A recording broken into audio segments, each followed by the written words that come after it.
আসামি ইব্রাহিম ওরফে সাগর, এইটা করার জন্য, তার অটোটি ছিনতাই করার জন্য সে 5 তারিখ বিকাল 5টার দিকে সে ডিসোপেন 2, এক ধরনের মাদক চেতনানাশক, এই 5টা ট্যাবলেট কিনছে সে মোহাম্মদ আলী প্লাজা লিটনের দোকান থেকে। সে 5টা ট্যাবলেট কিনছে ওই দিন বিকাল বেলায়, 5 তারিখে বিকাল বেলা কিনে এই আমাদের যে ভিকটিম, যাকে নিয়ে আমরা আলোচনা করছি, ভিকটিম শাহজালালকে ফোন দিয়ে বক্তারকান্দি তে তার দেখা হয়েছে 5:30টায়।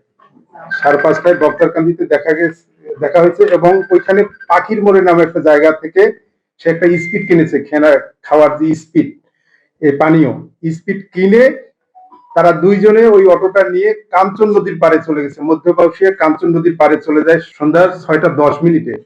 যাওয়ার পরে আলোচনার এক পর্যায়ে সে একটু হালকা অন্ধকার সময় এই কাঞ্চন নদীর ঘাটলায় বসে সে ওই স্পিডের মধ্যে 5টা ডিসিপ্লিন দিয়ে তাকে প্রথমে চেতনানাশক খাওয়ায় তাকে অচেতন করার চেষ্টা করেছে। এটা খাওয়ার পরে সে অনেক সময় চিল্লাচিল্লি করেছে এবং জ্ঞান যখন হারিয়ে ফেলে, তখন জ্ঞান হারিয়ে ফেলার পরে এই গাড়িতে থাকা দড়ি দিয়ে তার প্রথমে হাত বাঁধে এবং পা বাঁধে, হাত পা বাঁধার পরে তাকে ওই ঘাটলা থেকেই এই কাঞ্চন নদীতে ফেলে দেয়।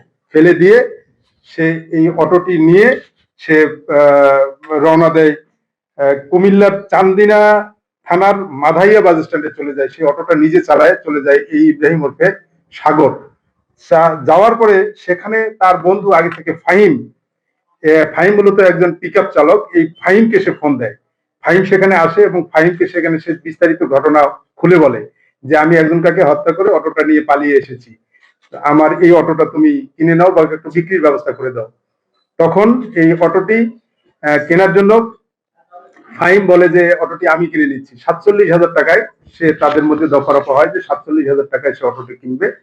47,000 টাকার মধ্যে 1,000 টাকা দেয়। পরের দিনের এটা ঘটনা, মানে 6 তারিখের সকালের ঘটনা বলছি।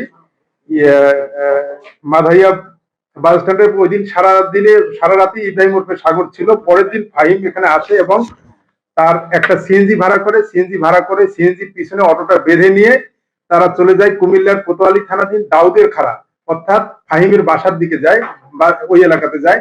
তার বাবাকে ডাকে, তার বাবার হাতে অটোটা তুলে দেয়।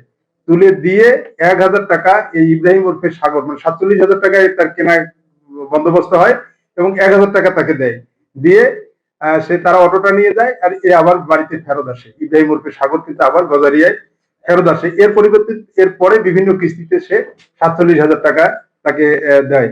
তো এই হলো প্রাথমিক কাহিনী। আমরা প্রাথমিক কাহিনী মানে আমরা টোটাল ভাবেই আমরা এটা ডিটেক্ট করেছি। এটা মূলত একটি মানে অটো ছিনতাইয়ের ঘটনা থেকে শুরু করে এই হত্যাকাণ্ডের ঘটনাটা সংঘটিত হয়েছে।